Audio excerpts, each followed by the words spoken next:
Good morning. Joining me. I am very let's take a moment to share with others how we music.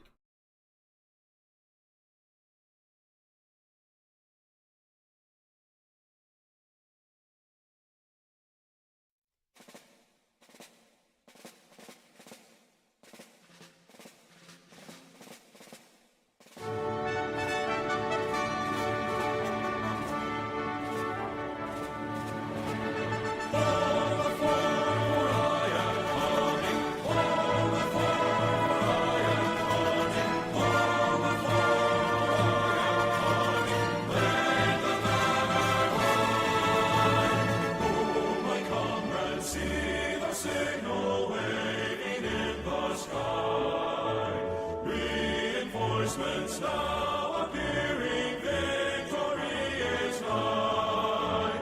Hold the fort, for I am coming. Jesus, signal still. Wave the answer back to heaven. By thy grace we will.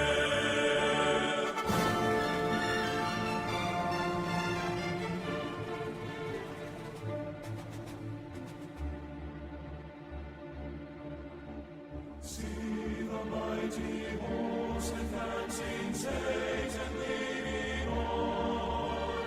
Mighty men around us falling, courage almost gone. Fierce and long the battle rages, but our help is near. Onward comes our great commander. Cheer, my comrades, cheer. See the glorious banner waving. Hear the bugle blow.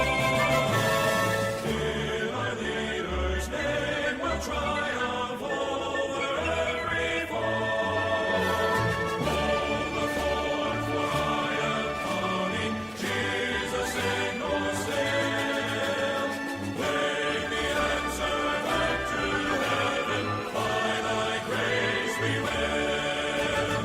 Wave the answer back to heaven. By thy grace we will.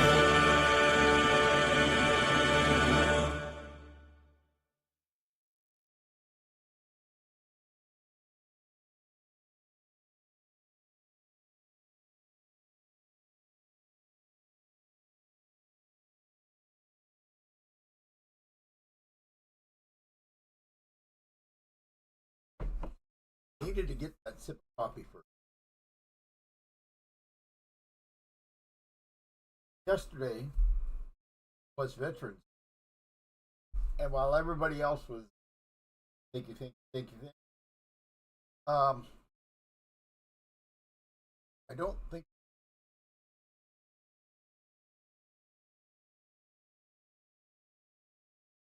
but I wanted to separate, just let our veterans how much they are appreciated and the sacrifice they made for our country. Not many people pump this up and think about the real sacrifice. Most of us got out of got out of high school almost.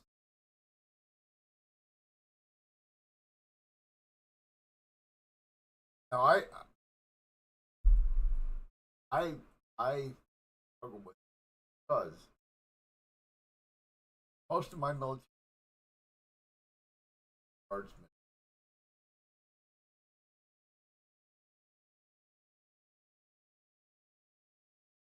that time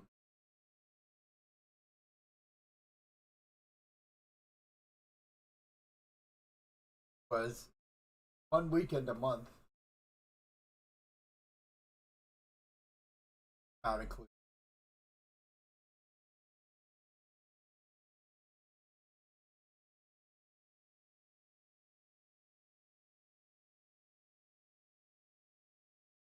But at the time I was in, during the Reagan.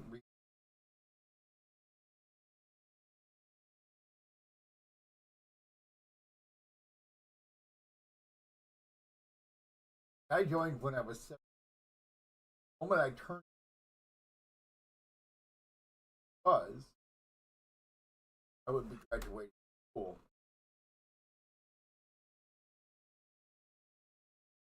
I had to have my mom.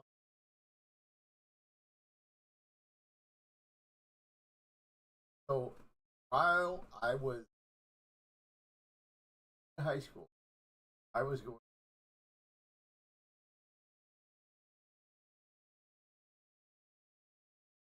doing it once a month. There were times when we had to meet, and my teacher saw it as getting out. It wasn't any special test. There wasn't anything they could do about it. It was in the country.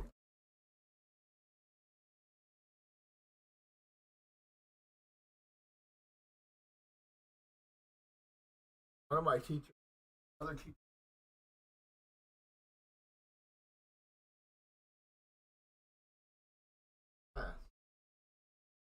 I wasn't. I was doing.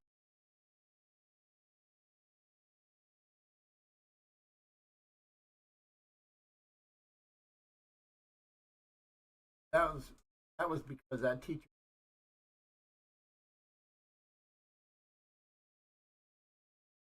He was a holdover hippie. Her name was Miss Butler. I don't want She was a reformed hippie, conservative on a lot of things. Treated the preppies. I don't want to say more of a treated them like they were her buddies. Still, so me not being a yuppie, but being one of the smartest kids in the class, couldn't totally disrespect me. But the moment I joined, she she decided that I was, and she failed me on purpose because she liked who I was. And I guess this was mutual because I thought she was.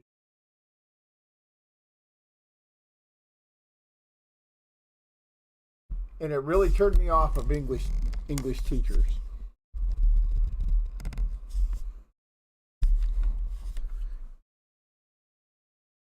It does matter what a teacher does, but I was serving my country, and my my high school guidance counselor was a former Navy officer, and he thought it was the greatest thing that I wanted to serve my country. My plan was to get in the National Guard, do my drills, and then once I graduated high school, I was going to go full time service. Uh, that's what my recruiter said I could do. And once I graduated, and I went to talk to the regular recruiter, and he found out I was a guardsman. He said, we can't use you." Kind of threw me for a loop, but you know what? I don't worry about that. I didn't worry about it. That I did. I was like, you know what? I'm gonna take my time. So, but what really frustrated me at that point was my recruiter had promised that I could pay for my college. College was expensive back then, but my plan was to go to Bible college in St. Louis, or not St. Uh, Springfield, Missouri, at Baptist Bible. And come to find out that there were two things. Even though there were guardsmen in Baptist Bible College, they were Missouri guardsmen. Because at the time, the only colleges that would be paid, my scholarship would be paid for, would be an Iowa college, and number two, it wouldn't be a religious college because they saw back then that that was a support of religion. So I got shafted. So I decided, well, I've got that, and I went to apply at the University of Northern Iowa for computer programming, and come to find out that my recruiter lied to me altogether. There was no scholarship for me. He didn't file any paperwork. I was just stuck as a 19 Delta recon scout in an air cav unit in Iowa for 6 years.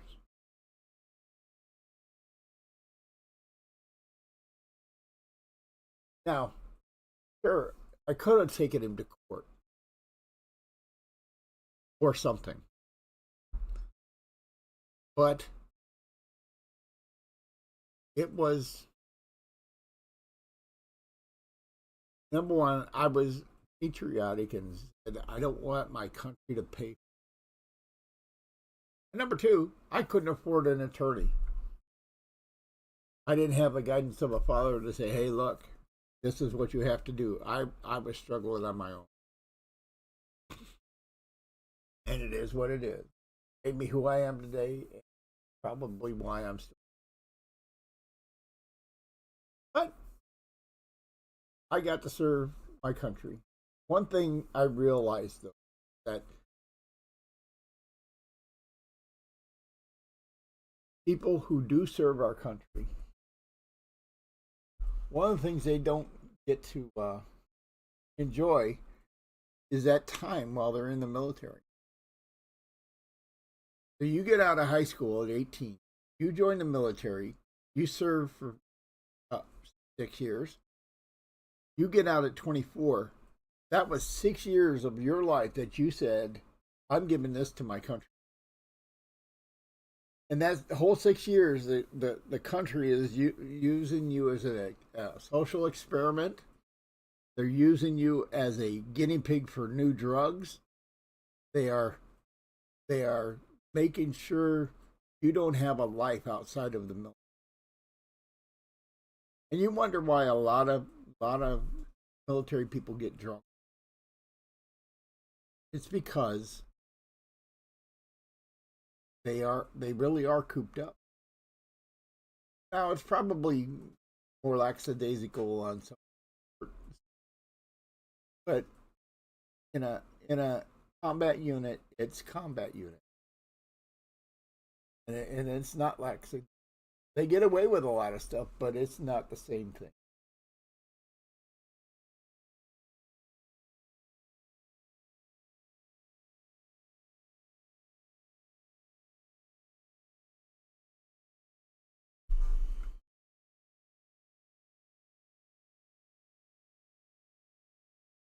But it is 6 years that the woman, the girl that they had a crush on in high school has gone to college or gotten a job and working. That 6 years, they're living life. They're doing what they can to get ahead. And the military person is stuck. They aren't. The only investments they're going to get is within the.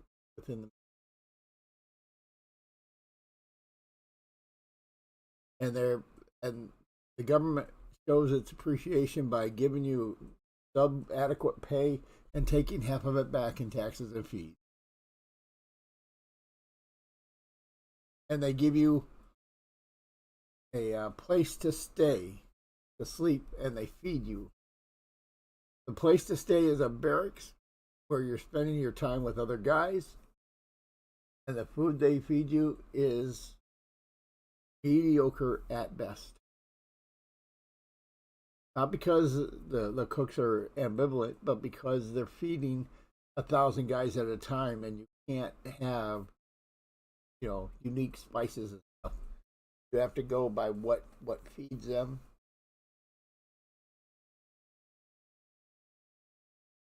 I think things have changed some. I don't know if the guys coming out back in '84, it was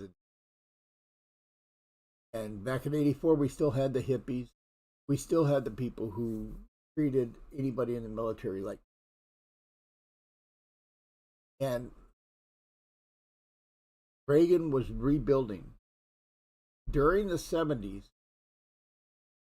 our military became a haven for drug using and drug dealing. They would come down on you for alcoholism, but for some reason, you were a pothead. As long as you did your job, they didn't care. The discipline was terrible. We were recovering from that.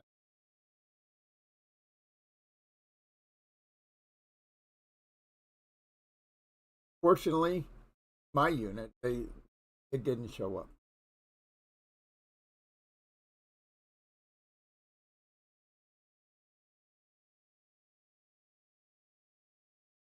Speaking of military service, I noticed this year, and it's probably because Charlie Kirk was murdered at the. But I noticed September 11th we didn't have a major recognition that was in all the news. 9/11. Speaking of 9/11, what in the world is wrong with New York City? What in the world is?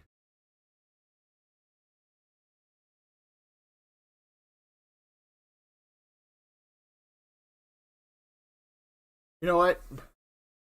I've just moved myself into a little bit of a bitter side. So today we're going to listen to the Word of God. And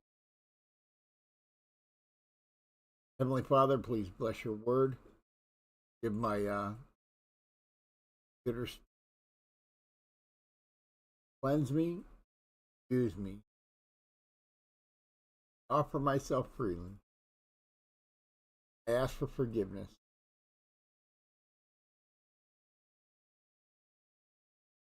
Give me opportunity to share your word. I pray.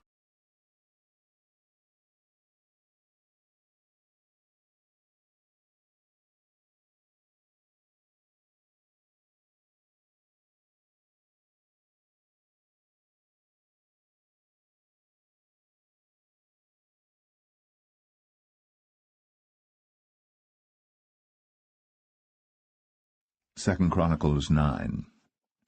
And when the queen of Sheba heard of the fame of Solomon, she came to prove Solomon with hard questions at Jerusalem, with a very great company, and camels that bear spices, and gold in abundance, and precious stones. And when she was come to Solomon, she communed with him of all that was in her heart. And Solomon told her all her questions, and there was nothing hid from Solomon which he told her not. And when the queen of Sheba had seen the wisdom of Solomon, and the house that he had built, and the meat of his table, and the sitting of his servants, and the attendance of his ministers, and their apparel, his cupbearers also and their apparel, and his ascent by which he went up into the house of the Lord, there was no more spirit in her.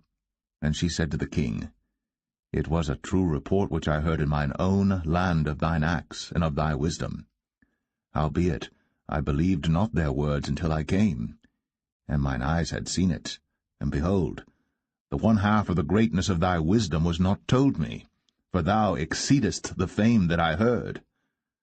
Happy are thy men, and happy are these thy servants, which stand continually before thee, and hear thy wisdom. Blessed be the Lord thy God, which delighted in thee, to set thee on his throne, to be king for the Lord thy God, because Thy God loved Israel, to establish them forever. Therefore made he thee king over them, to do judgment and justice.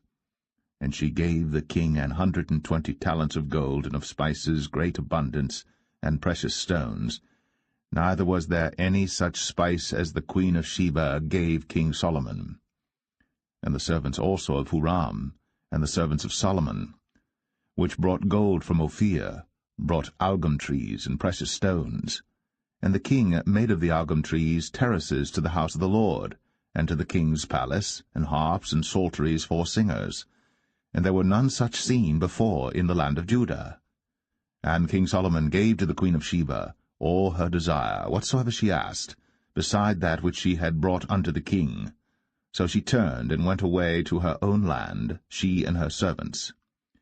Now the weight of gold that came to Solomon in 1 year was 666 talents of gold, beside that which chapmen and merchants brought. And all the kings of Arabia and governors of the country brought gold and silver to Solomon. And King Solomon made 200 targets of beaten gold. 600 shekels of beaten gold went to one target. And 300 shields made he of beaten gold. 300 shekels of gold went to one shield. And the king put them in the house of the forest of Lebanon. Moreover, the king made a great throne of ivory, and overlaid it with pure gold. And there were 6 steps to the throne, with a footstool of gold, which were fastened to the throne, and stays on each side of the sitting place, and 2 lions standing by the stays. And 12 lions stood there on the one side, and on the other upon the 6 steps. There was not the like made in any kingdom. And all the drinking vessels of King Solomon were of gold, and all the vessels of the house of the forest of Lebanon were of pure gold. None were of silver. It was not anything accounted of in the days of Solomon. For the king's ships went to Tarshish with the servants of Huram.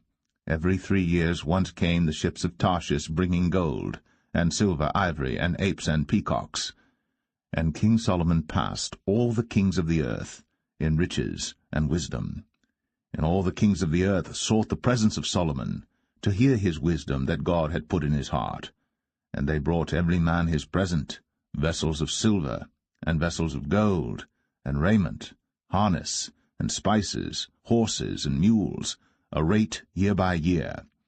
And Solomon had 4,000 stalls for horses and chariots, and 12,000 horsemen, whom he bestowed in the chariot cities, and with the king at Jerusalem. And he reigned over all the kings from the river even unto the land of the Philistines, and to the border of Egypt. And the king made silver in Jerusalem as stones, and cedar trees made he as the sycamore trees that are in the low plains in abundance. And they brought unto Solomon horses out of Egypt, and out of all lands. Now the rest of the acts of Solomon, first and last, are they not written in the book of Nathan the prophet, and in the prophecy of Ahijah the Shilonite, and in the visions of Iddo the seer against Jeroboam the son of Nebat? And Solomon reigned in Jerusalem over all Israel 40 years. And Solomon slept with his fathers, and he was buried in the city of David his father, and Rehoboam his son reigned in his stead.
I had all that.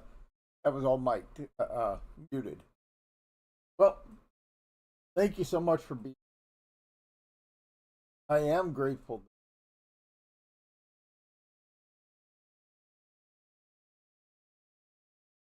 Uh, Have a great day. Oh, by the way, Dan, Mike and I are intending to morning once we get the opportunity. See you later.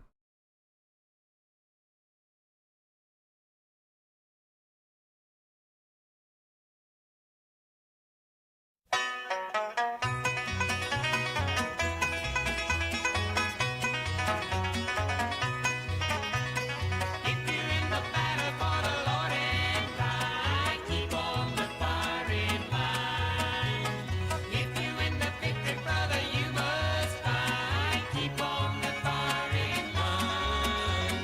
There are many dangers that we all must face. If we die fighting, it is no disgrace. A coward in the service shall find no place. Just keep on the firing line. Oh, you must fight, be brave against all evil. Never run nor even lag behind. If you will win for God and the right, just keep on the firing line.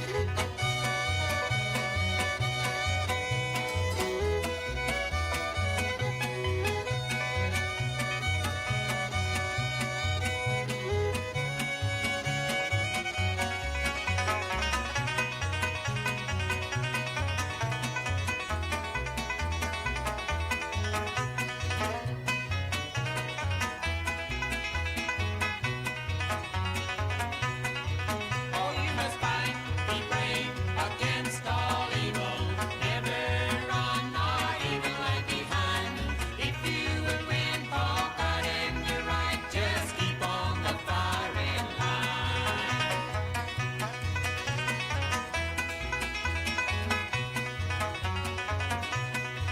Oh, you must fight, be brave against all evil. Never run nor even lag behind. If you will win for God and the right, just keep on the firing line. And before I leave, let's practice Japanese phrase. Yusu wa Isu washu Wasu